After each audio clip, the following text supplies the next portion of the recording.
నెల్లూరు గోమతి నగర్లోని మంత్రి నారాయణ క్యాంపు కార్యాలయంలో ఆయన సతీమణి రమాదేవి పేదలకు తోపుడు బండ్లు పంపిణీ చేశారు.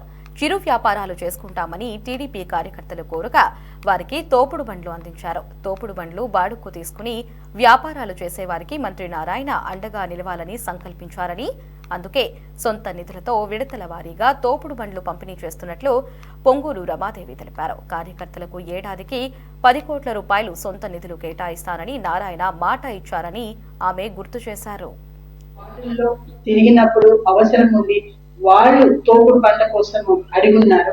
అంటే ఆల్రెడీ తోపుడు బండ్లకు బాడుగల మీద వాళ్ళకి రన్ చేసుకుంటున్నారు వ్యాపారం, కానీ దానిలోంచి బాడుగే పోతుంది కాబట్టి దానిని ఇబ్బంది లేకుండా అందులో మిగిలేది కొంచెం ఆ బాడు కూడా వాళ్ళకే మిగిలేటట్టుగా ఆ రకంగా ప్లాన్ చేసి వాళ్ళకేమో తోపుడు బండ్లు, అదే రకంగా కార్యకర్తల యొక్క వాళ్ళ యొక్క చాలా అవసరమయ్యి లేక ఇబ్బంది పడుతున్న కార్యకర్తలకి కొంత క్యాష్ రూపంలో వాళ్ళకి ఈ రోజు పంపిణీ జరుగుతుంది.